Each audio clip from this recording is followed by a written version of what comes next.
మరిగే నీటిలో ఇలా పిండి వేసి చూడండి, ఇంటిల్లిపాది ఇష్టంగా అయితే తినేస్తారు. మనం మార్నింగ్ చేసి పెట్టుకున్న నైట్ వరకు చాలా అంటే చాలా మెత్తగా ఉంటాయి. మరి మరిగే నీటిలో పిండితో రెసిపీ ఎలా ఏంటనేది మీకు చూస్తేనే కదా అర్థమవుతుంది.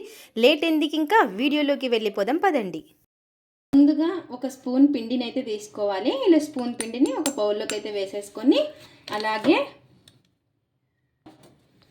ఇలా 2 స్పూన్ల నీళ్ళు అయితే వేసుకోవాలి.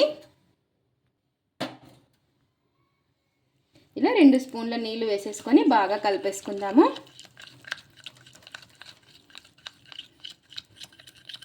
ఇలా ఈ విధంగా బాగా కలిపేసుకోవాలి. నీళ్ళు అనేది చూసుకొని వేసుకోండి. ఇలా ఈ విధంగా ఉండాలి మనకు బ్యాటర్ వచ్చేసి. ఇలా కలిపేసుకొని ఇప్పుడు నెక్స్ట్ వచ్చేసి దీన్ని పక్కనైతే పెట్టేసుకుందాం. ఇప్పుడు ఒక నాన్ స్టిక్ ప్యాన్ అయితే పెట్టేసుకొని అందులోకి కప్పు నీళ్ళు అయితే వేసుకోవాలి. ఇలా కప్పు నీళ్ళు వేసేసుకొని ఈ నీళ్ళలోకి రుచికి సరిపడినంత ఉప్పు, ఇలా రుచికి సరిపడినంత ఉప్పు కూడా వేసేసుకొని మొత్తం ఒకసారి బాగా కలిపేసుకుందాం. ఇలా ఉప్పు కూడా వేసేసుకొని మొత్తం ఒకసారి బాగా కలిపేసుకోవాలి. ఇలా నీళ్ళు బాగా మరుగుతున్నప్పుడు ఇందులోకి మనం పిండిని అయితే కలిపి పెట్టేసుకున్నాం కదా, ఈ పిండిని అయితే వేసేసుకోవాలి. పిండి వేసేసుకొని మొత్తం ఒకసారి బాగా కలిపేసుకుందాము. ఇలా ఈ విధంగా బాగా కలిపేసుకొని ఇలా కలిపేసుకున్న తర్వాత ఇప్పుడు మనం ఏ కప్పుతో తీసుకున్నామో నీళ్ళని అదే కప్పుతో ఒక కప్పు జొన్న పిండిని అయితే వేసుకోవాలి. ఇలా జొన్న పిండి రొట్టెలు రాని వాళ్ళు ఒక్కసారి ఇలా ట్రై చేయండి, చాలా అంటే చాలా బాగుంటాయి. ఇలా మొత్తం కూడాను ఈ పిండి బాగా కలిసేలాగా నీళ్ళలో కలిపేసుకుందాము. ఈ విధంగా బాగా కలిసేలాగా మొత్తం కలిపేసుకోవాలి. ఇలా బాగా కలిపేసుకున్న తర్వాత ఇలా మొత్తం కూడా కలిపేసుకున్న తర్వాత ఇప్పుడు గ్యాస్ అయితే ఆఫ్ చేసేసుకొని ఒక ప్లేట్ అయితే పెట్టేసుకొని కొంచెం చల్లారనిద్దాము. ఇలా కొంచెం చల్లారనిద్దాము. ఇలా ఇంకా కొద్దిగా చల్లారిన తర్వాత కొంచెం గోరువెచ్చగా ఉన్నప్పుడే తీసుకోవాలి. తీసుకొని చేతితో ఈ విధంగా పిండిని ఇలా బాగా ప్రెస్ చేసుకుంటూ మొత్తం కూడాను కలిపేసుకోవాలి. జొన్న రొట్టె చేయడం రాని వాళ్ళు ఒక్కసారి ఈ విధంగా ట్రై చేయండి, చాలా అంటే చాలా బాగా వస్తాయి. మనం చేతితో కొట్టే పని లేకుండా ఇలా ఈ విధంగా బాగా కలిపేసుకొని ఇప్పుడు ఇంకా మనం చిన్న చిన్నగా మనకి ఏ సైజులో కావాలో ఆ సైజులో పిండిని అయితే తీసేసుకోవడమే. ఇందాక నేను ఫస్ట్లో ఒక స్పూన్ పిండిని అయితే వేసాను కదా, అది వచ్చేసి గోధుమ పిండి అయితే వేసాను. అలా వేసుకోవడం వల్ల చాలా బాగుంటాయి. ఒక స్పూను ఇలా ఈ విధంగా చిన్న సైజుగా తీసేసుకొని మనకి ఎన్ని అయితే అవుతాయో ఇంకా అన్నీ ఇదే విధంగా తీసేసుకోవడమే.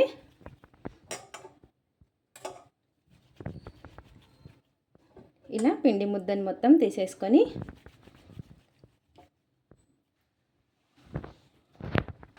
ఇలా ఈ విధంగా మనకి ఎన్నైతే అవుతాయో అన్నీ ఈ విధంగా చేసేసి పెట్టుకొని ఇప్పుడు ఒక పిండి ముద్దనైతే తీసేసుకుందాము. ఇప్పుడు మనం చేసే దగ్గర ఒక పిండి ముద్దనైతే తీసుకొని ఈ విధంగా ముందుగా ఒక పిండి ముద్దనైతే తీసుకొని ఇలా కొంచెం ప్రెస్ చేసుకుంటూ కలిపేసుకోవాలి. పిండిని వచ్చేసి ఇలా చేసుకోవడం వల్ల మనకి సైడ్లకి చీలదనమాట, పగుళ్ళు అనేది రాకుండా చాలా రౌండ్గా వస్తుంది. ఇలా ఈ విధంగా మళ్ళీ రౌండ్గా చేసేసుకోవాలి. చూసారు కదా ఇలా. ఇప్పుడు మరి కొంచెం జొన్న పిండి అయితే వేసేసుకొని ఇలా ఈ విధంగా పిండిలో డిప్ చేసేసుకొని ఇప్పుడు చపాతీ కర్రతో ఇంకా ఒత్తేసుకోవడమే.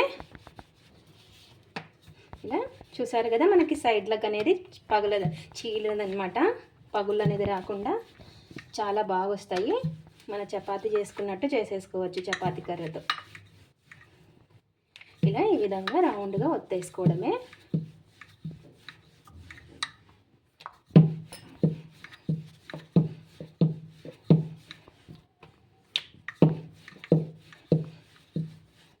ఇలా చూసారా ఎంత బాగా వస్తున్నాయో. ఇలా ఈ విధంగా చూసారు కదా, మరి అంత మందం ఉండదు, మరి అంత పతలాగా ఉండదు, మనకి చాలా అంటే చాలా బాగా వస్తుంది. ఇలా మనం అన్నీ ఒకేసారి కూడా చేసి పెట్టేసుకోవచ్చు. ఇప్పుడు మరొక పిండి ముద్దనైతే తీసుకొని ఈ విధంగా చేత్తో ఇలా బాగా ప్రెస్ చేసుకొని మళ్ళీ రౌండ్గా చేసేసుకోవడమే. మళ్ళీ కొంచెం జొన్నపిండి వేసేసుకొని ఇంకా సేమ్ మనం చపాతీ ఒత్తుకున్నట్టు ఒత్తుకోవడమే. రొట్టె చేయడం రాని వాళ్ళు చాలా ఈజీగా చపాతీలాగా చేసేసుకోవచ్చు. ఇలాగే ఇంకా అన్నీ చేసేసుకోవడమే. ఇలా ఈ విధంగా ఒత్తేసుకోవడమే అన్నీ కూడాను. ఇలా అన్ని ప్లేట్లు అయితే పెట్టేసుకుందాం. ఇలా పెన్నం అయితే పెట్టేసుకొని పెన్నం బాగా వేడెక్కిన తర్వాత ఇప్పుడు మనం చేసి పెట్టేసుకున్న ఈ రొట్టెని వేసేసుకుందాము. నేను వచ్చేసి నాన్ స్టిక్ పెన్నం పైన కాలుస్తున్నాను. ఇలా కొంచెం ఒక సైడు బాగా కాలిన తర్వాత ఇలా పైన కొంచెం ఇలా వాటర్తో ఈ విధంగా అనేసుకుందాం ఒక కాటన్ క్లాత్తో.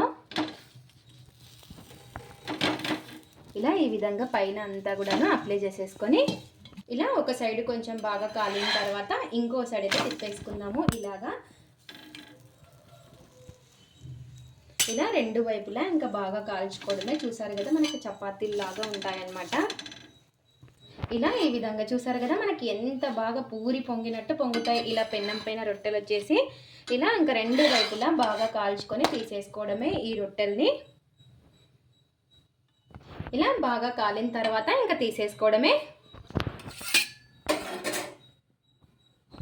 అలాగే ఇంకా మనకి ఎన్నైతే ఉన్నాయో అన్ని రొట్టెల్ని ఇదే విధంగా వేసేసుకొని ఇలా పైన కాటన్ క్లాత్తో ఈ విధంగా అనేసుకోవాలి.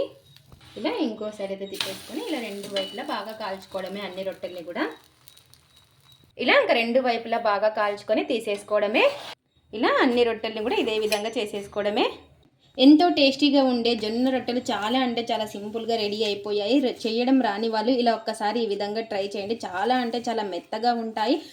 మనం మార్నింగ్ చేసి పెట్టుకున్న నైట్ వరకు మెత్తగా ఉంటాయి. వెజ్ కానీ నాన్ వెజ్లోకి కానీ చాలా టేస్టీగా ఉంటాయి. చూసారు కదా మనకి పొరలుగా మెత్తగా చాలా అంటే చాలా బాగా వచ్చాయి. ఇది ఫ్రెండ్స్ ఇవాల్టి వీడియో. మా వీడియోస్ కనుక మీకు నచ్చినట్టయితే లైక్ చేయండి, షేర్ చేయండి, కామెంట్ చేయండి, సబ్స్క్రైబ్ చేసుకోండి. స్కిప్ చేయకుండా పూర్తి వీడియో చూడండి. చూసిన వాళ్ళు ఒక లైక్ అయితే చేయండి. ఇలా కొత్తగా జొన్న రొట్టెలు ట్రై చేసి ఎలా వచ్చాయో కామెంట్ అయితే పెట్టండి. Thanks for watching. Bye bye.